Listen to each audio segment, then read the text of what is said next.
नमस्कार, मेरा नाम है मृत्युंजय और आप देख रहे हैं अमर उजाला। हम मौजूद हैं प्रयागराज में और मेरे पीछे आप जो दृश्य देख रहे हैं, जो विहंगम दृश्य है, ये संगम के उस घाट का है जहां कई लोग आने के लिए इच्छुक हैं। तमाम दिक्कतों का सामना करके लोग कई यहाँ आ भी रहे हैं। ट्रेन से आ रहे हैं, बस से आ रहे हैं, अपनी खुद की गाड़ी से आ रहे हैं, एयरप्लेन से आ रहे हैं। लेकिन आने की जो जिज्ञासा है, जो लोगों के आने का रेला है, वो कम हो ही नहीं पा रहा है। इस महाकुंभ में ऐसा क्या खास है, ऐसा क्या है जो इस महाकुंभ को बिल्कुल नया बना रहा है?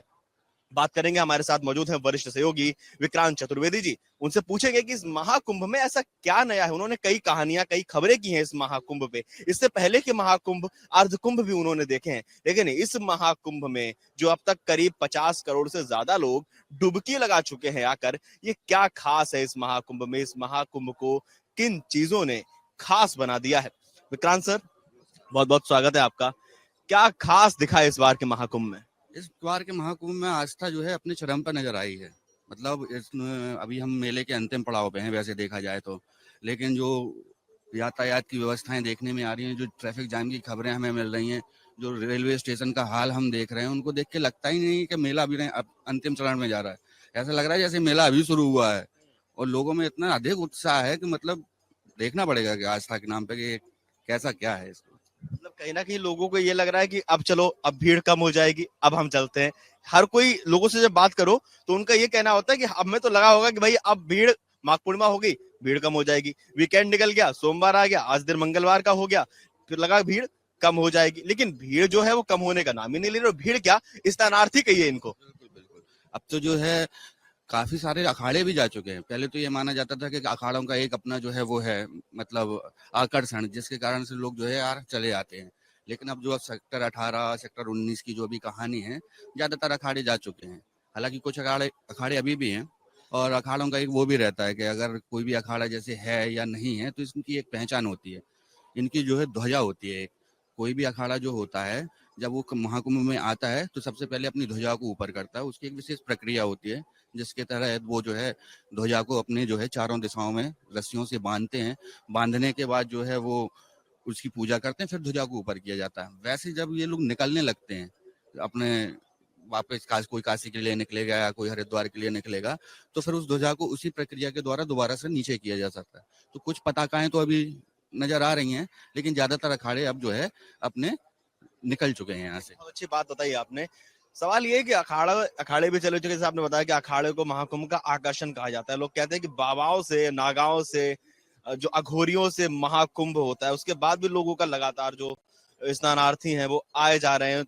जैसा आपने बोला कि मेला जो है, ऐसा लग नहीं रहा कि अपने अंतिम पड़ाव पे, ऐसा लग रहा है कि शुरुआत हुई है अभी। तो 50-55 करोड़ लोग तो नहाए हैं, बाकी लोग भी बचे हुए हैं। इस मानसिकता से लोग आ रहे हैं।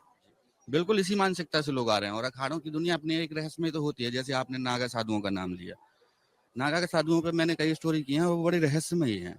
जैसे नागा साधु के कितने प्रकार होते हैं, कौन कौन से नागा साधु होते हैं, आखिर ये 24 घंटे करते क्या हैं, ये जीते कैसे हैं, खाते कैसे हैं। लोग इनके बारे में हर एक चीज जानना चाहते हैं। लोग समझते हैं कि महिला नागा भी शायद निर्वस्त्र होती होंगी, पर ऐसा होता नहीं है। वो वस्त्र धारण करती हैं। और जब उनको नागा बनाया जाता है तो उस दौरान जरूर ये होता है कि 5 गुरु बैठते हैं। एक गुरु वो होता है जो उनको प्रस्तावित करता है कि इस महिला को नागा बनाया जाए। बाकी 4 गुरु बैठते हैं। एक बाकायदा एक पंडाल से चारों तरफ उसको कवर किया जाता है। जो गुरु होते हैं उनके सामने वो निर्वस्त्र होती हैं और फिर उनको वस्त्र दे दिए जाते हैं सार्वजनिक रूप में। वो कभी निर्वस्त्र नहीं होती हैं। जैसे एक ये फैक्ट है।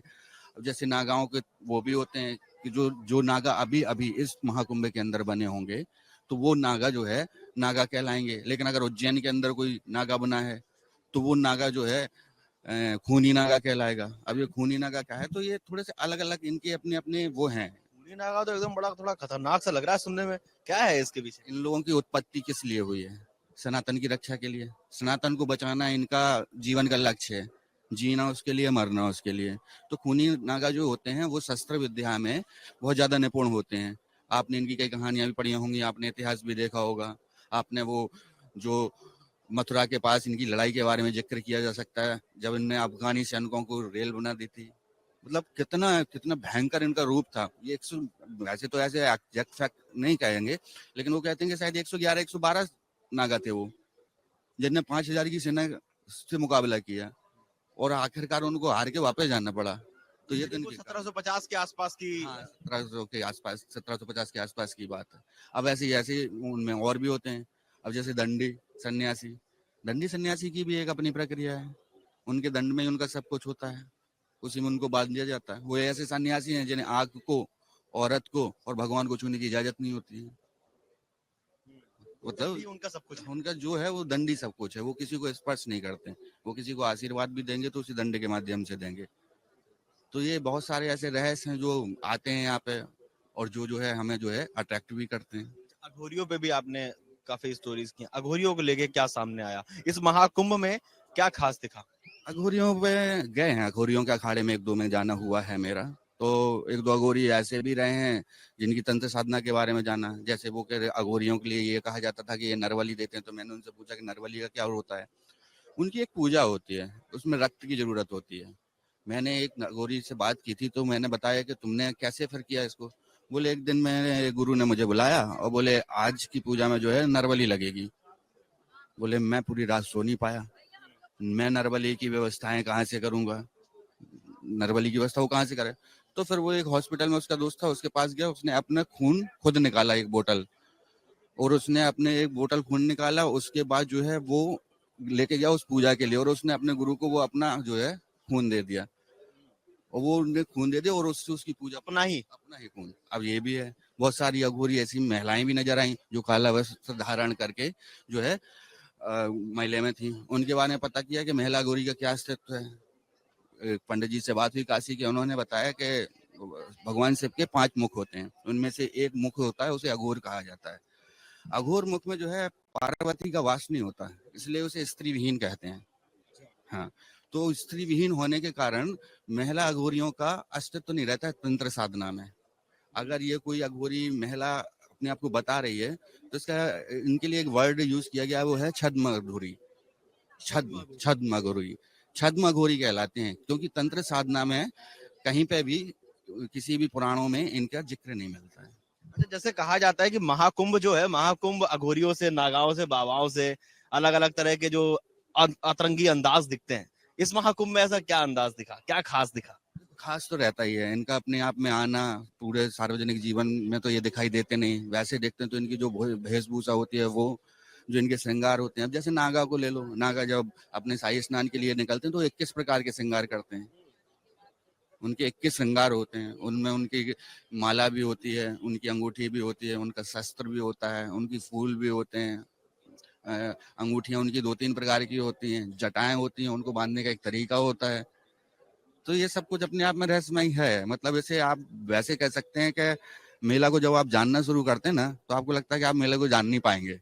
वो सागर है जिसकी कोई गहराई नहीं नाप सकता। गहराई नहीं है, और मतलब इसे जितना समझो आपको ऐसे ही महसूस होगा कि यार हमने इसको कम समझा, अभी थोड़ा वक्त और मिलना चाहिए था, या मेले को थोड़ा लंबा होना चाहिए था, ताकि मैं इन लोगों से और जान सकता, इनको और समझ सकता। अच्छा, एक सवाल ये रहता है कि मेला महाकुंभ खत्म हो गया, उसके बाद नागा, अघोरी, ये लोग कहाँ चले जाते हैं? देखो अघोरियों का तो अपना होता है, इनका शमशान होता है, जहाँ ये शमशान में शिफ्ट करते हैं, या एकांतवास होता है इनका, जहाँ पे एकांत में रहते हैं।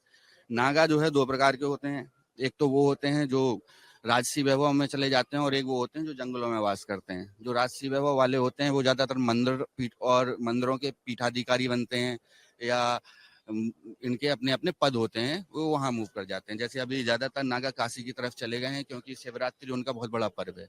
अभी वो शिवरात्रि की तैयारी में लगेंगे और उसकी पूरी प्रिपरेशन वो चल रही है उनकी। बहुत बहुत धन्यवाद विक्रांत आपका हम तक ये सारी जानकारी पहुंचाने के लिए। आप लोगों को क्या लगता है इनकी बातों को सुनने के बाद इस महाकुंभ को लेकर, हमें कमेंट करके जरूर बताइएगा। और देखते रहिए अमर उजाला। मैं मृत्युंजय, कैमरामैन श्यामवीर के साथ। अमर उजाला जीवांजलि के सारथी की मदद लें और महाकुंभ में स्नान जरूर करें।